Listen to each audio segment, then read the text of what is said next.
നമസ്കാരം. ഭഗവത്ഗീതാ സംഗ്രഹം അധ്യായം 3 കർമ്മയോഗം ഭാഗം 1. സമർപ്പണം ശ്രീ PMN നമ്പൂതിരി. അവതരണം ഗീതാ കെ നമ്പൂതിരി. എഡിറ്റിംഗ് വിദ്യ. സ്ഥിതപ്രജ്ഞന്റെ ലക്ഷണങ്ങളെല്ലാം വിവരിച്ചു കേട്ടപ്പോൾ അർജുനൻ വീണ്ടും വ്യാകുല ചിത്തനായി തീർന്നു.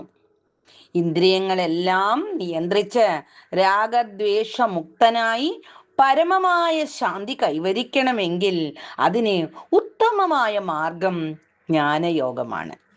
കർമ്മമാർഗത്തെക്കാൾ ഉത്കൃഷ്ടമായത് ബുദ്ധിയോഗമാണെന്ന് ഭഗവാൻ പറയുകയും ചെയ്തു.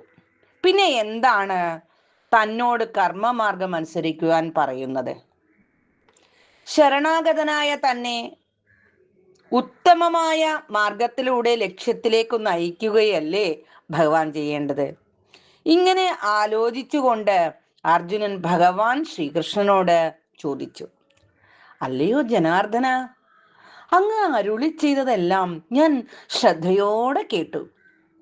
പുരുഷാർത്ഥ ലാഭത്തിന് ജ്ഞാനമാർഗമാണ് സുഖമെന്നത്രേ അതിൽ നിന്നു എനിക്ക് മനസ്സിലായത്.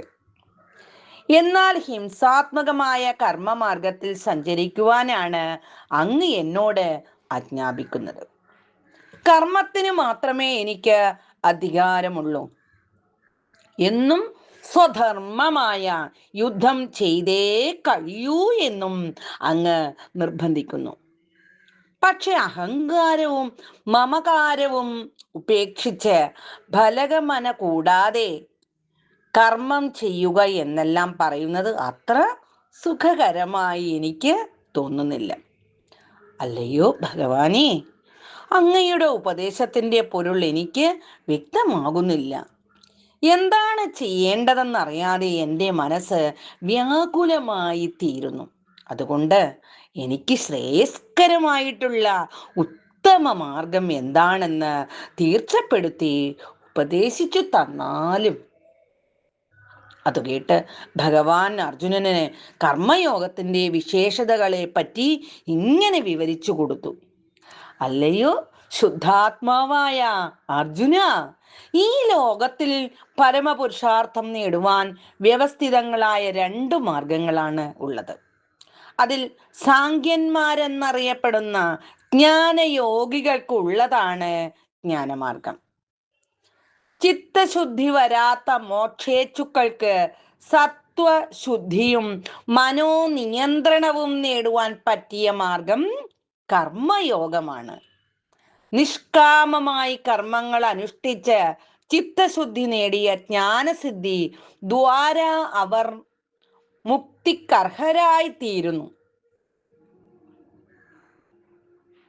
ഒരു മനുഷ്യൻ കർമ്മങ്ങളൊന്നും ചെയ്യുന്നില്ലെന്ന് വെച്ച് അവൻ നൈഷ്കർമ്മ്യത്തിൽ എത്തുന്നില്ല. ബാഹ്യമായി കർമ്മങ്ങൾ ഉപേക്ഷിക്കുന്നത് കൊണ്ട് മാത്രം അവന് മുക്തിയും സിദ്ധിക്കുകയില്ല. മനസ്സുകൊണ്ടും വാക്കുകൊണ്ടും ദേഹം കൊണ്ടും പ്രവർത്തികൾ ഒന്നും ചെയ്യാതിരിക്കലാണ് നൈഷ്കർമ്മ്യം. അത് ആർക്കും സാധ്യമല്ല. എന്തുകൊണ്ടെന്നാൽ സത്വരജസ്തമനസ്സുകളാകുന്ന പ്രകൃതിയുടെ ഗുണങ്ങൾക്ക് അടിമപ്പെട്ടവരാണ് സകല ജീവരാശികളും. അതുകൊണ്ട് ശരീരാഭിമാനമുള്ളിടത്തോളം കാലം ആ ഗുണങ്ങൾക്കനുസരിച്ച് എല്ലാവരും കർമ്മങ്ങൾ അനുഷ്ഠിച്ചു കൊണ്ടേയിരിക്കും. കർമ്മേന്ദ്രിയങ്ങളെല്ലാം അടക്കി ബാഹ്യകർമ്മങ്ങൾ ഒന്നും ചെയ്യാതെ മനസ്സുകൊണ്ട് വിഷയങ്ങളെ സ്മരിച്ചു കൊണ്ടിരിക്കുന്നവൻ മിഥ്യാചാരനാണ്. അവന് ഒരിക്കലും മോക്ഷസിദ്ധി ഉണ്ടാകുകയില്ല. അങ്ങനെയല്ലാതെ ജ്ഞാനേന്ദ്രിയങ്ങളെയും മനസ്സിനെയും കീഴടക്കി വിഷയബന്ധം വിട്ട് കാമന കൂടാതെ കർമ്മേന്ദ്രിയങ്ങളെ കൊണ്ട് ധർമാനുരൂപമായ കർമ്മങ്ങൾ ചെയ്തുകൊണ്ടിരിക്കുന്നവരാണ് വിശിഷ്ടൻ. അയാളുടെ നിലയാണ് ശരിക്കുള്ള നൈഷ്കർമ്മ്യം. ഈ വിധത്തിൽ നീ കർമ്മം ചെയ്യുക അർജുന. കർമ്മം ചെയ്യാതിരിക്കുന്നതിനേക്കാൾ നല്ലത് കർമ്മം ചെയ്യുക തന്നെയാണ്. എന്തുകൊണ്ടെന്നാൽ കർമ്മം കൂടാതെ ദേഹരക്ഷ പോലും സാധ്യമല്ല. ദേഹരക്ഷ പോലും സാധ്യമല്ലല്ലോ. അതുകൊണ്ട് എനിക്ക് കർമ്മബന്ധം ഉണ്ടായി ഞാൻ ബദ്ധനായി തീരുകയില്ലേ എന്ന് നീ സംശയിക്കുന്നുവെങ്കിൽ അത് വരില്ല എന്ന് ഞാൻ പറയുന്നു. ഈശ്വരാർപ്പണമായി ചെയ്യുന്ന കർമ്മങ്ങൾ ഒരിക്കലും ബന്ധകാരണമാവുകയില്ല. അങ്ങനെയല്ലാത്ത കർമ്മങ്ങളാണ് ലോകത്തിൽ ബന്ധമുണ്ടാക്കുന്നത്.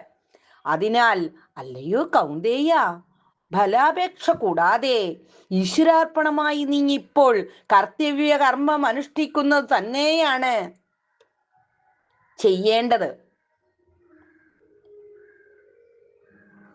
കർമാധികാരം മനുഷ്യർക്ക് സഹജമാണ്. എന്തെന്നാൽ ആദ്യം ബ്രഹ്മാവ് ജനങ്ങളെ സൃഷ്ടിക്കുമ്പോൾ തന്നെ യജ്ഞങ്ങളെയും സൃഷ്ടിച്ചു. അതായത് വിരാട് രൂപിയായ ഈശ്വരന്റെ ആധാരന എന്ന ഭാവത്തിൽ ചെയ്യേണ്ടുന്ന പരോപകാര പ്രവൃത്തികളെയും ബ്രഹ്മാവ് നിശ്ചയിച്ചു. എന്നിട്ട് പറഞ്ഞു, ഈ യജ്ഞം കൊണ്ട് നിങ്ങൾ അഭിവൃദ്ധിപ്പെട്ടുകൊള്ളുവിൻ. ഇത് നിങ്ങൾക്ക് ഇഷ്ടമായ സുഖാനുഭവത്തെ തരും.